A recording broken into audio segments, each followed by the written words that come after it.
So, what does connecting faith and business really mean? This is a question I have gotten over and over again as women try to figure out how they can bring their faith into their business in a way that is truly showing who they are. I've got 8 ways for you today to get started on your connecting faith and business adventure. My name is DeneenTB from Grow From Your Overflow and DeneenTB.com, your clarity life coach, helping you to do more for God through your business. The first thing that I want to talk about is really your mindset around connecting faith and business. I've heard women tell me that they would never do it, that they like the fact that they have silo lives, or what I call side-by-side lives, that they do or act one way when they're in church or on the weekends, and they act a different way when they're in their work. I find this really sad, because God has called us as Christian businesswomen to do more for Him, and we can do it through our work. It's not about having more to do, it's about having more impact. The mindset is that we see our work, what we do Monday through Friday, or if you're an entrepreneur or solopreneur like me, Monday through Saturday, we see it as our form of worship, our form of service to God. That's where we need to take it in. We need to believe it for ourselves in our hearts, because when we believe that our work is worship and service to God, then we are free to do what He's asking us to do. So before I go into the 8 ways, what I'd like to talk about is what it is not.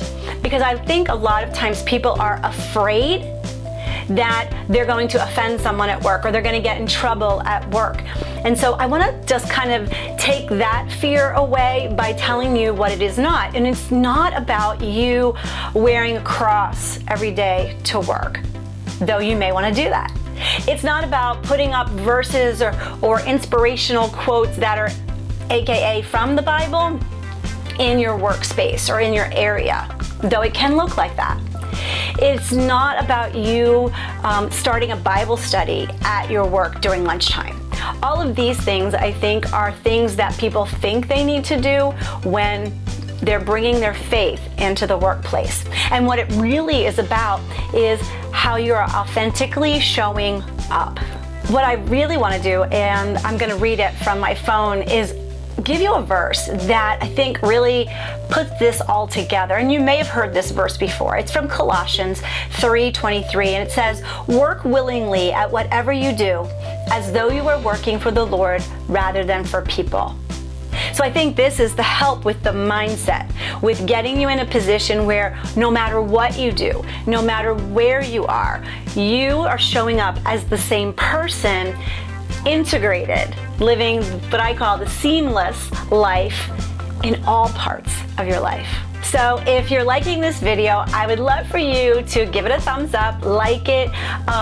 Also subscribe to the channel so that you don't miss anything. Make sure to click on that bell icon so that every week when I come on Tuesdays, you're going to be able to get notified and see the next installment of the Truth in Business Show. So, what are the 8 things that we're going to talk about today? And I have created an infographic for this, so I'll make sure that in the show notes I tell you where you can see that and you can kind of put it together for yourself. But one of the first things that we always have to start with when we're connecting faith and business is, of course, our faith. The first thing is this vertical relationship with God. It is your relationship with Jesus. And so we need to grow that first. That's part of what Grow From Your Overflow is all about, is filling up on those good things in your life so you overflow in a good way. And so that relationship with Jesus is first.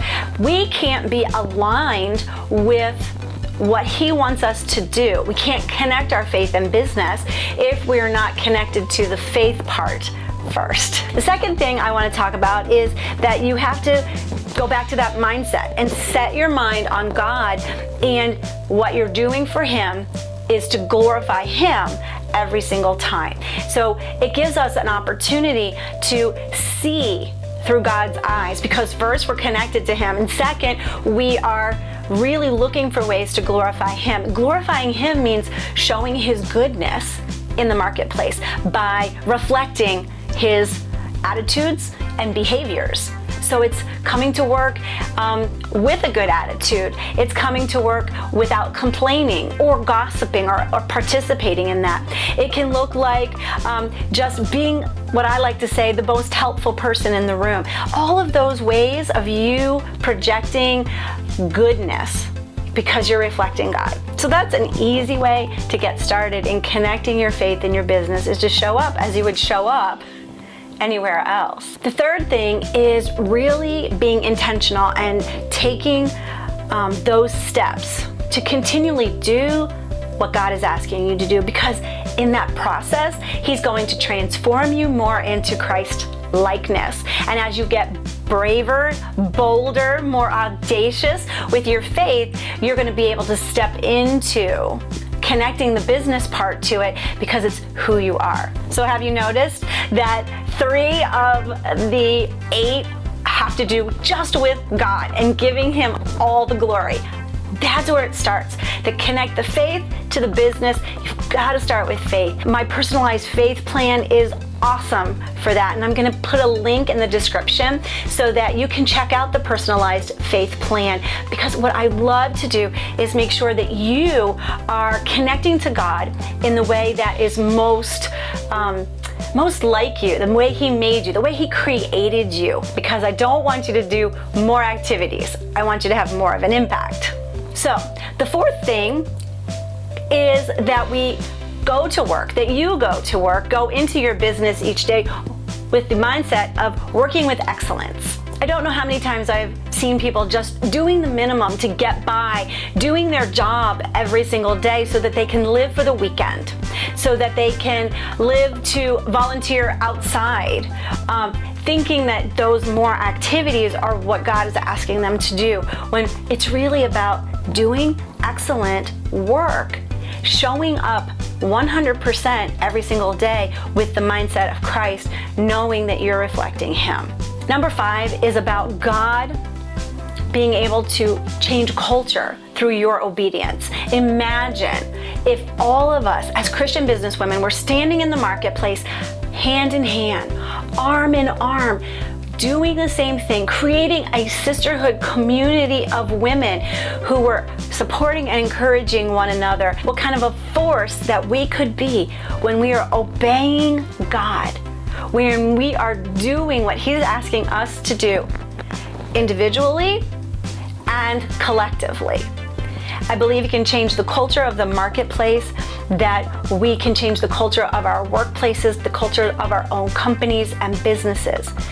Being in obedience means, again, the faith part, to connect it, doing what He's asking us to do, taking that step that might be a hard step, but I'll guarantee that each step after that is going to get easier and easier. Number 6 is that common grace allows us to do good with other people. It doesn't mean that you only can hang out with Christian people if you're connecting faith and business. It means we need to be discerning about who we connect with, who we collaborate with, and the things that we do in the marketplace. Make sure that you are looking deeper underneath to make sure that they align with the values that God has given you. But look out for those things that can trip us up, that people can come back and say, but you were involved in this, and that doesn't line up with what you're telling me as a believer. So just be cautious of that, and don't be afraid to do that common good, because God's grace will cover it. Most of the things that we choose, God's grace will cover if you really discerned how He wants you to show up, and if this organization that you're collaborating with is good. Number 7 is about having perspective, and having the perspective of a kingdom world view. I remember the story about the servant in the Bible that talks about that the master went away and he had 3 servants, and that there was a servant who was given 5 talents, which was a lot of money, a servant that was given 2 talents, and a servant who was given 1 talent. And it says in the parable that the master went away, and the servant with 5 talents, he invested it. And and doubled it. The second servant, who had been given the 2 talents, worked really hard and doubled it. And then the one servant who had the 1 talent put it in the ground and hid it. And when the master comes back, he brings the servants before him and asks, "What did you do with the talents that I gave you, the money that I gave you?" And the first servant says, "I doubled it by investing it." And he says, "Well done, come in, enjoy." The second servant he asks, "What did you do?" And he says, "I worked really hard and I doubled it." And he said, "Well done, let's celebrate." And the third servant asked what he did, and he said, "I was afraid, so I hid it in the ground." And he says, "You're a bad servant because you didn't even put it in the bank to gain interest." And he says, "Take that 1 from him and give it to the one who has 5, who's now doubled it to 10. So when I see is that the servant with 5 talents, the servant with 2 talents, they did something with it. They doubled it. They were given the same reward. And that's what God wants us to do. He wants us to use what He's given us to have that kingdom mindset, to double the portions here so that He can continue to bless us. And it goes back to the one that we talked about with stepping into obedience. The more we step into that obedience, the more we have that kingdom mindset that we're doing something special and unique for God here, then we are going to be given more responsibility. Wouldn't that be great for your business? Number 8, in connecting your faith and your business, God wants to bring meaning, purpose, and satisfaction to you through your work. Again, Colossians 3:23, work willingly at whatever you do as though you were working for the Lord rather than for people. Future videos will probably talk about that people-pleasing thing, but let's be focused on pleasing God and doing what He wants us to do. Really, what God wants from you is to show up whole, holy, and authentic.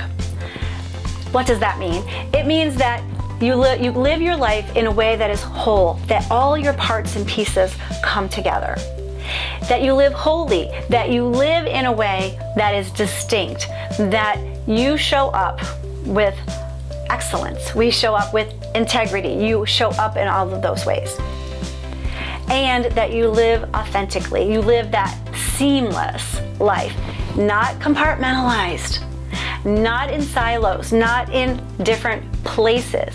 That whether you show up at your child's PTA meeting, or you show up at the Sunday school class, or you show up in the boardroom as the boss, that everywhere you are, people know you, trust you, and like you. In fact, I want to give you something quick that you maybe want to put out on a tweet. Here it is. More means having a bigger impact, not putting more things on your plate. Doing more for God is really about having that impact, not about having more activities. So there's a couple of ways for you, and I'll put those down in the show notes for you so that you can tweet those out. Let people know that you're beginning to connect your faith and your business. Make sure that you hit that subscribe button so that you can come every week knowing when these videos are up by clicking the bell icon. I thank you for being with me, and as always, be filled to overflowing.